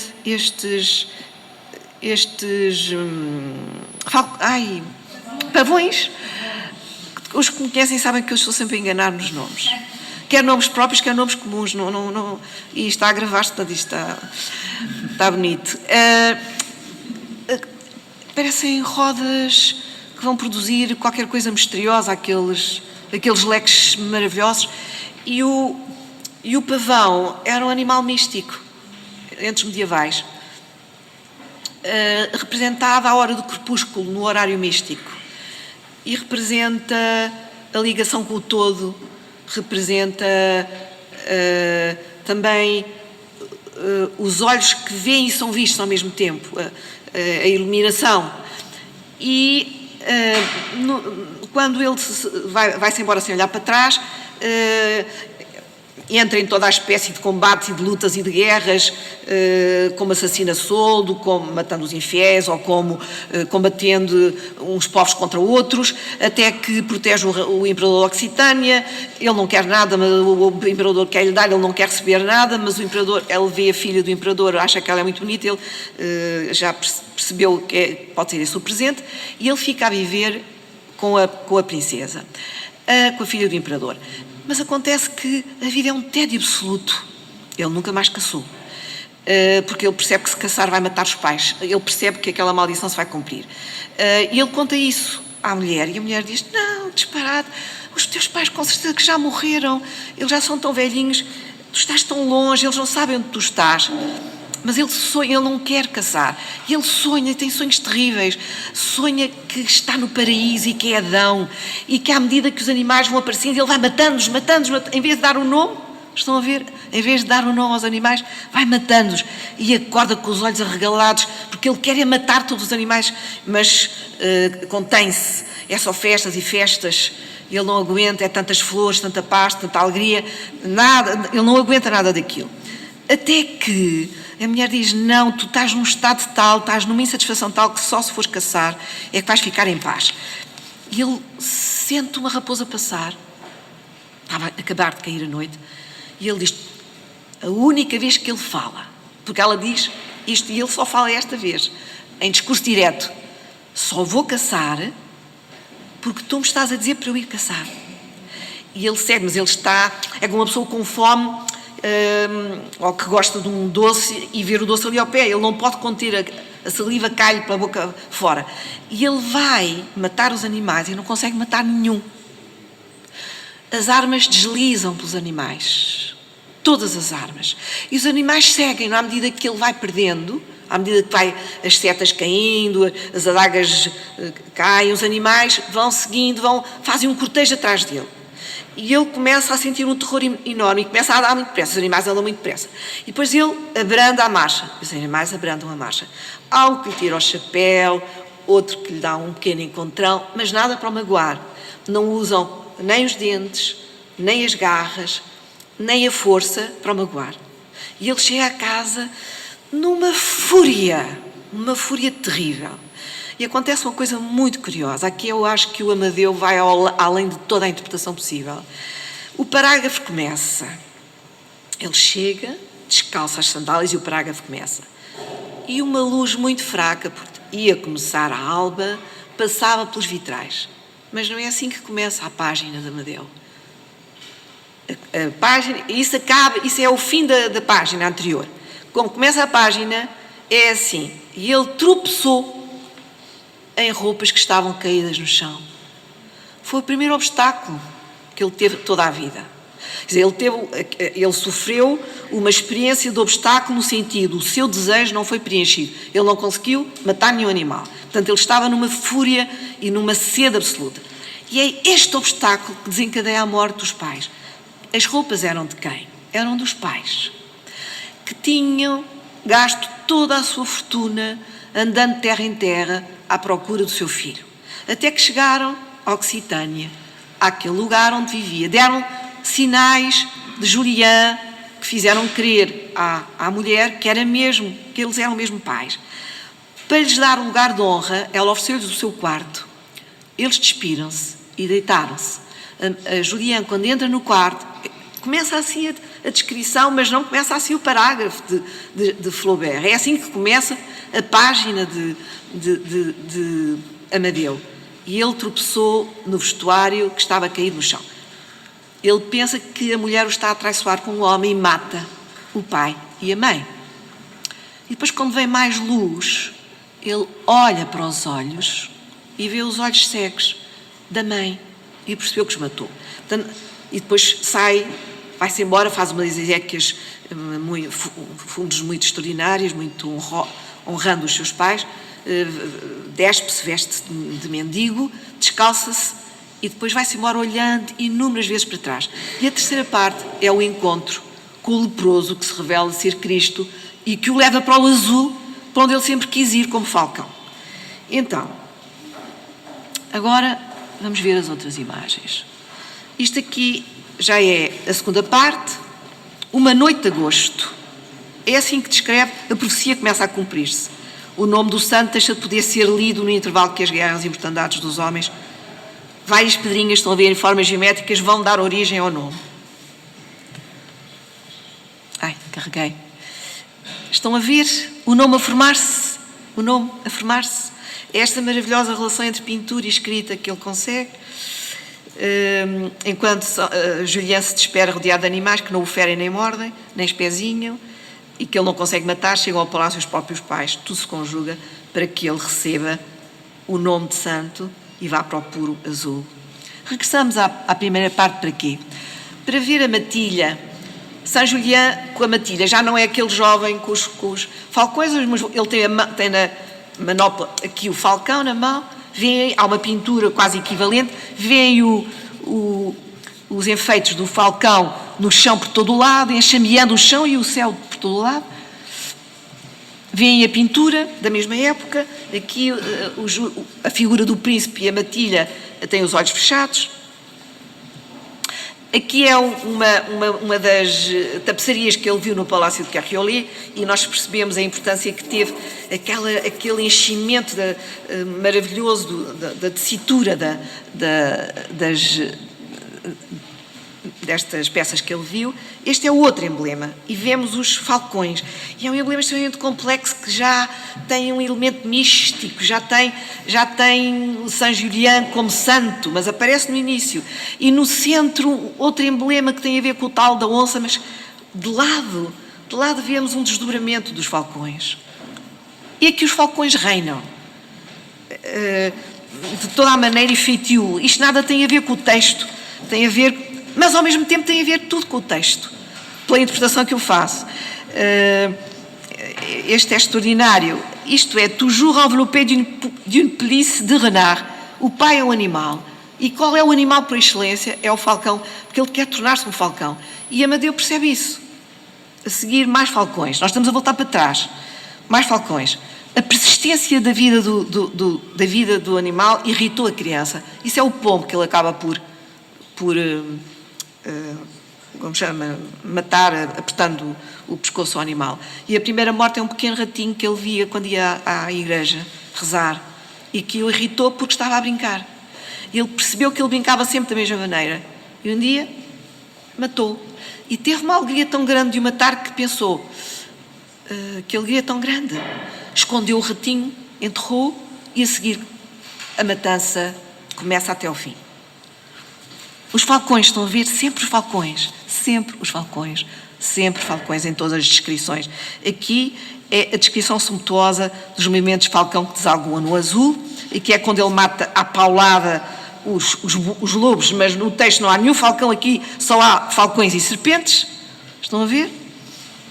E depois aqui, a maldição que será vista na série das aparições do falcão, Modi, Modi, Modi. E aqui já estamos na segunda parte, quer dizer, estão a ver como o falcão aparece aqui graficamente, formando uma cercadura, neste tom maravilhoso de perto do azul, mas ainda não chegando ao azul. Este é muito impressionante, esta doninha, por um lado, o animal da terra, e por outro, aquele falcão que parece exausto. Outros falcões. Esta é uma das cercaduras mais bonitas. Aliás, eu queria vos dizer que aquela ali, esta aqui, é que tem a ver com o momento em que os pais dão a prova que são pais. Isto é o que ele desenha quando estão a ver, é muito interessante. A seguir, vem esta, uma cercadura, esta aqui nós já tínhamos visto, esta também, e agora?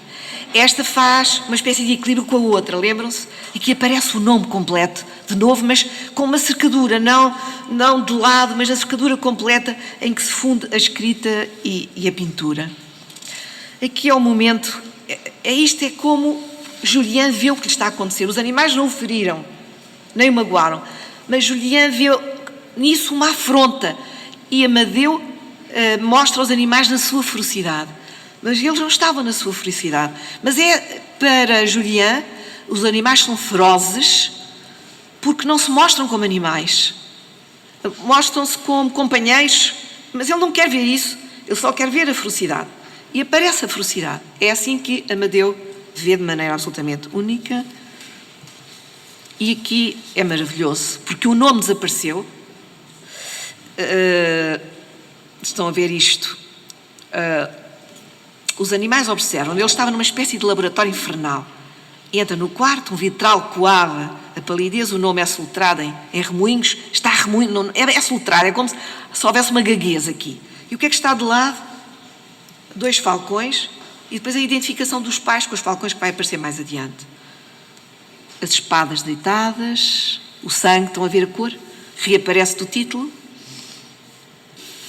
E aqui, quando ele vê o olhar cego da mãe, e aparecem os dois, o pai e a mãe, transformados na plenitude dos falcões. A partir daqui os animais desaparecem e começamos na terceira parte. A terceira parte é, como no conto, a menos emocionante, do ponto de vista é um anticlímax, por um lado, mas há um clímax, há um renovar. Aqui é uma espécie de brincadeira modernista, verdadeira, que se misturam elementos modernos com os elementos do tornar-se santo daquele que ainda não é santo. O que é que vai acontecer? Eu gostava de descontar, senão não teremos tempo para ver tudo. Vai acontecer que ele passa anos a tentar libertar-se da morte dos seus pais e não consegue. Todas as noites ele vê o crime. Qualquer pôr do sol é um anúncio do crime. Ninguém se aproxima dele, nem homens nem animais. Ele então decide tornar-se passador de homens num desfiladeiro muito perigoso, com um rio tumultuoso que passa numa rapidez terrível.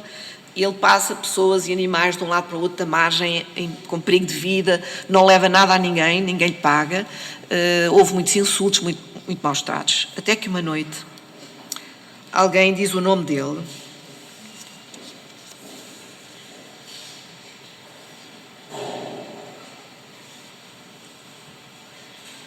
Aqui é um momento antes de alguém dizer o nome dele.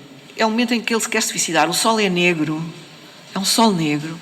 Ele quer se suicidar e vê-se no curso d'água e vê que é o pai dele. Já não é ele, ele vê o pai dele. e ele não quer matar outra vez o pai dele, então não se suicida. Mas é outro problema de identidade. O Amadeu está aqui presente. Estão a ver as duas figuras. As duas figuras são estranhas que aparecem aqui. Um olho central e o capucho do animal que ainda aparece, mas já não aparece o animal. E depois aqui é ele tornar-se passador, e aqui é como ele vê. É muito estranho. Aqui, esta passagem é muito estranha. É muito maravilhosa os desenhos do Amadeu, porque são as visões funestas. E atente-se na máscara, que tem exatamente um capucho, que tem a ver com as máscaras africanas que ele conheceu, mas aqui o falcão. E depois tem aquelas figuras estranhas que parecem seres que estão a nascer. E depois as estrelinhas e os bocadinhos de pedrinhas compõem uma coisa muito dúbia, fúnebre e ao mesmo tempo infantil. E a seguir vem o modo como ele vê o leproso. Aparece um leproso. É o único que diz o nome dele durante a noite, como o adal de um sino terrível. Julien. Está uma tempestade tremenda, uma chuva que faz correr tudo adiante. Mas ele atreve-se a sair e vai buscar essa figura que é um leproso, que mete muito nojo, porque a boca e a cara e toda a cara é uma chaga, os membros quase que não existem, uma magreza terrível, andrajoso. É por isso que eu vos digo uma coisa, tenho que ler essa passagem. É uma coisa da como é que se chama? Da etimologia. Qualquer pessoa pode descobrir isto, ainda saber de onde é que vem a palavra pintar. Eu agora não sei onde é que está a página, mas se tiverem paciência, eu encontro. Porque eu escrevi, mas já... Desculpem, foi mais para diante. Eu estou a voltar para trás. Eu tenho aqui. Vais poder ler aqui, digo já. Página 34. É mais fácil assim. É mesmo uma coisa extraordinária. Vão ficar mesmo transidos. Uma pessoa fica transida. Eu andei à procura disto quando li um texto do Benjamin chamado Desenho e Pintura sobre a Mancha e o Sinal. É assim. Etimologicamente, pintar deriva de pingo, que reveste os significados de bordar, tatuar e pintar, principalmente como colorir, é estender tinta. Não é figura, é mancha. Expingere, portanto isto é do latim tudo, é um derivado interessante, enquanto estender e alastrar, como uma mancha, como um rubor na cara, no rosto, ou uma ferida, chagas de Cristo, por exemplo. São exemplos de Benjamin. A Reispeig é atestada, mas ele não foi ver isto. Em alemão é muito fácil, porque mal quer dizer mancha e mal a raiva de mal, portanto vê-se logo. Em português não se vê bem, tem que se ver a etimologia. Mas com a etimologia ficamos a saber. Então, em sânscrito, a palavra cujo sentido está relacionado imediatamente com o ato de pintar, com uma cor determinada, que é avermelhada ou acastanhada, isto é, a cor de sangue, ou de ferrugem, como acontece esta e as outras que já vimos. E com mancha. Aquela raiz apela para outra mais largamente atestada, peik, em sânscrito também, que designa ornar, que é no sentido de escrever, que é no sentido de estender tinta. E, portanto, a relação entre pintar e escrever é muito antiga, não começou com os modernos. Por outro lado, isto é que ficamos transidos com esta. Por outro lado, no antigo persa, aparece-nos a transfiguração como sucedente imediato ao tipo de intensidades elementares que nos interessam aqui com este texto e com o leproso. Paeso significa tanto ornamento como leproso. E não sei se sabem que Amadeu sofria de uma grave doença de pele, que lhe atacava o rosto e as mãos, desde 1905, antes de ir para Paris. E uma das razões que fazem com que ele não vá logo com a mulher para Espinho, onde morreu com a pneumónica, é porque ele não podia pintar. As mãos eram uma, como se chama aquela doença muito comum da pele? Exato, mas é uma forma de... é um género de uma doença muito comum, que eu não me lembro agora o nome. Não interessa, é uma doença de pele que é penosa e desfigura. E, portanto, eu acho que Amadeu pensou muito no leproso, sem saber etimologia. Não tem nada que saber etimologia, porque as pessoas sabem muitas coisas que não sabem que sabem, que são as mais importantes, não têm que ir à etimologia. E, sobretudo, as crianças estão nesse estado e alguns adultos que são artistas. Os artistas sabem essas coisas, não precisam de ir à etimologia. E eu acho que a doença dele e esta relação do leproso porque o leproso vai-se a descobrir que é Cristo. Mas o leproso vai no barco, aquilo é terrível, o barco está prestes a afundar-se dezenas de vezes. E depois vai para o seu casebre e ele tem fome e tem sede. Tem fome.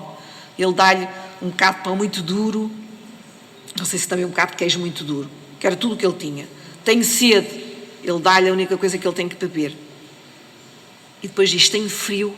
Ele põe na cama, ele diz, mas eu tenho muito frio, tens que deitar comigo, tens que me aquecer. E Julián deita-se com Cristo, aquece-o e, subitamente, vai para o azul, transforma-se em santo. Há uma coisa que eu escolhi ler do Rainer Maria Rilke, nos Cadernos de Malplar e de Sprigue. Lembras-te do poema inacreditável de Baudelaire, In Charong? Talvez eu agora o compreenda, excetuando a última estrofe, ele tinha razão. Que havia ele de fazer depois de lhe ter acontecido aquilo? A sua tarefa era ver aquilo que é no meio destas coisas terríveis e só aparentemente repelentes, e aquilo que é válido sob o que é. Não há eleição e rejeição. Achas que foi um acaso que Flaubert tenha escrito Saint-Julien Hospitalier? Parece-me que o decisivo é isto, que alguém se vença e se vá deitar junto ao leproso e o aqueça com o calor íntimo das noites do amor. Portanto, há uma coisa complexa de sexualidade muito complexa neste final do Saint-Julien. E tudo terá de acabar bem.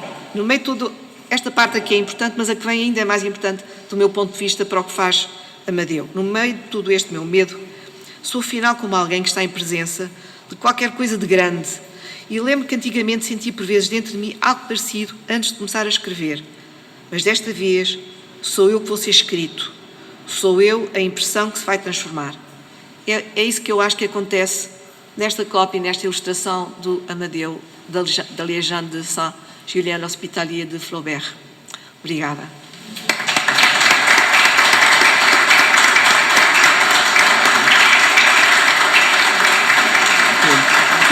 Foi bom? Foi bom? Não foi demasiado. Bom, depois desta conferência extraordinária sobre o nosso fidalgo rural, temos tempo mais do que suficiente para perguntas, por isso, quem quiser. O livro, o do Flaubert, 1912. Também é 1912. Ai, que interessante. Sabe porquê, Rita? Porque do ponto de vista da literatura mística hebraica, em particular, o Messias estava associado à pobreza e à lepra. Na tradição mais mística, não é nos textos bíblicos, como se chama, agora está, mas tradicionais, que compõem um cânon, não é? Mas na tradição mística, o Pietro Cittati, no livro sobre Israel e Islão, fala disso, que o Messias, nessa tradição mística, está associado à pobreza e à lepra, porque a lepra era a doença mais temida. Era a doença que desfigurava e que afastava os íntimos dos íntimos. Eu li há muitos anos uma coisa que muito me impressionou antes da África do Sul se tornar um país, nós dizemos democrático, também não é democrático, mas sem dúvida que é mais democrático do que era, ou que pelo menos eu não considero um país democrático agora, mas também não era antes da segregação racial ter acabado, e a segregação racial acabou. E eu lembro-me de ter lido uma notícia num jornal em que uma mulher que tinha 3 filhos, casada, e todos viviam normalmente, teve uma doença de pele em que começou a ficar escura, a pouco e pouco, o rosto. E a pouco e pouco o marido abandonou-a e os filhos todos deixaram-na completamente sozinha. Isto era uma experiência conhecida em relação à lepra. E, portanto, que alguém se aproxime de um leproso é um ato de coragem e é uma espécie de rompimento de uma visão simbólica muito forte e não só simbólica, real, muito forte dentro de uma comunidade. Que se imagine que esse, que é o que tem que ser expulso, tem que ser afastado para longe, seja o Messias, é um tema religioso muito profundo, não é? Místico, portanto não admira nada que haja leproso. Mas é engraçado aquela falou no início daquela conceito de contemplance. Sim. Dos dois terem tido essa experiência do todo Sim, ao mesmo tempo. sim, é muito curioso, isso, muito curioso. Eu acho que, sem dúvida, que eles estavam ligados, o Flaubert e o Amadeu, por coisas íntimas, mesmo íntimas. É disso que está a falar, ou já agora de Claudel? Sim, sem dúvida, na mesma época. Sabe que o Saint-Julien impressionou muito alguns modernistas, por exemplo, o Franz Marc fez pinturas maravilhosas, mas não tem nada a ver com as do Amadeu. O Amadeu, esta cópia e esta ilustração no sentido em que eu utilizo a partir da Marina Tsvetaeva, é um problema que ele tem com ele próprio. O Franz Marc é a compaixão total pelos animais, como ele tinha, porque é o pintor dos animais. O Franz Marc faz-nos chorar quando pinta o Amadeu está quase num trabalho de parto aqui, eu não diria psicanalítico porque é pictórico, mas é uma coisa em que ele está a renascer, é um combate dele com ele. Ele nunca mostra que tem qualquer compaixão pelos animais. Isso não aparece em nenhum desenho ou nenhuma pintura, não aparece. Ele está interessado naquele género de metamorfose que vai ocorrer. E ao mesmo tempo naquele combate terrível, que é terrível, contra a família, contra o meio, tudo isso. E portanto há quase aqui uma... Eu não digo que ele se identifica com o Saint-Julien, eu não quero dizer isso porque é dizer demais. Mas que o Saint-Julien é um meio dele se autoconhecer, sem dúvida, e de estar a ser escrito, estar a ser lido, como diz o Rainer Maria Rilke, não é? Eu acho que ele também está a ser lido. Ele está a ser lido por esta obra. Portanto, esta obra é mesmo, se puderem comprá-la, comprem-na, porque penso que ela está à venda. É uma obra única, é um exemplar único, mas não é o exemplar único, mas é mesmo única, é qualquer coisa. E depois ler com o texto ao lado é incrível. Para quem souber francês, melhor ainda. Claro que a tradução do Pedro Stamer é maravilhosa, mas... Pois, é porque temos problemas técnicos no microfone.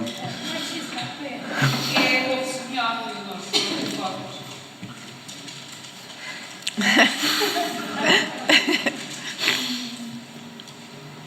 que é curioso é que o Amadeu está a propor ao pai e a oferecer ao pai uma história em que o protagonista mata os pais. E ele deve ter tido uma dose de esperança imensa de que o pai tivesse, e a mãe já agora, tivessem a capacidade de ler a dimensão simbólica toda do que ele estava a fazer, ou enfim, se calhar não se importou excessivamente com isso, mas deve ter tido uma pequena esperança. Acho que sim. Que eles entendessem. Mas... É uma oferta estranha, não é? Uma oferta estranha. Mas na verdade... Mas este livro é quase encantatório, se não se lê. O Amadeu está a tentar dizer aos pais eu proponho-vos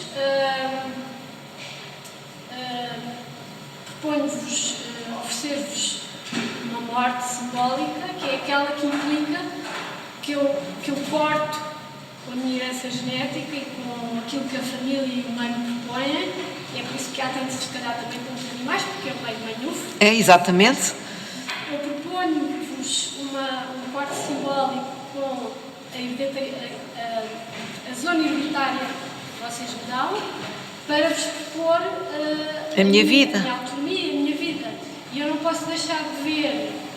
É claro que este livro tem centenas de páginas, mas a Filomena escolheu 15 ou 20 imagens. Sim. Portanto, eu também acabo por estar a responder à sua seleção.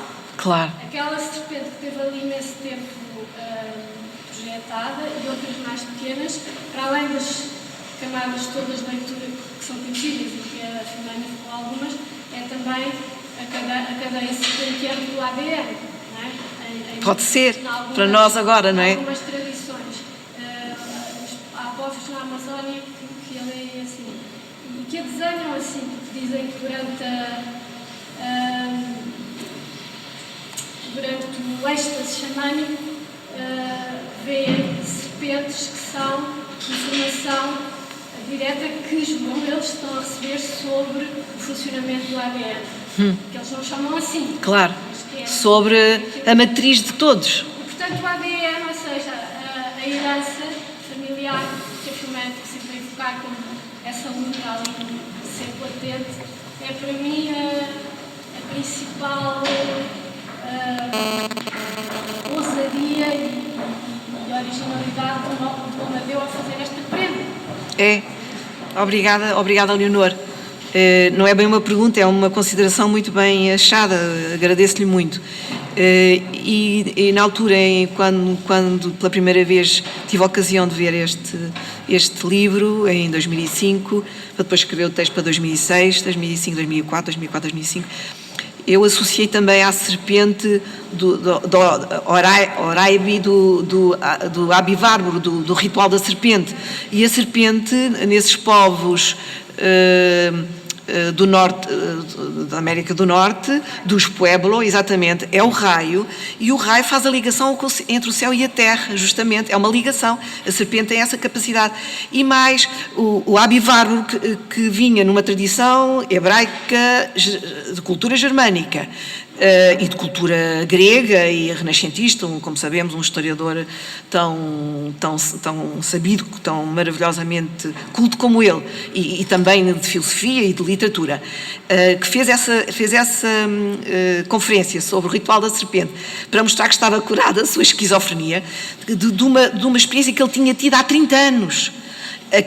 Aquele não assistiu, ele nunca assistiu a nenhum ritual da serpente, foi-lhe contado, ele esteve lá 8 dias, naquela região dos Pueblo, mas alguém lhe contou. E ele fez uma série de projeções da cultura dele e dos medos dele, das fobias dele, sobre a serpente dos Pueblo, que é uma coisa maravilhosa. Eles apanham as serpentes do deserto, fecham-nas, alimentam-nas, supostamente substâncias que impedem que o veneno delas atue. Depois fazem uma dança, durante vários dias, só certos homens é que podem fazer essa dança. Por exemplo, há uns regimes sexuais muito fortes, não podem ter relações sexuais com mulheres. Portanto, o tema da impureza feminina é muito espalhado pela terra fora. Têm de estar puros do ponto de vista sexual, e depois eles dançam com as serpentes, põem a boca da serpente dentro da boca deles. Portanto, a ligação céu-terra-homem está a ser feita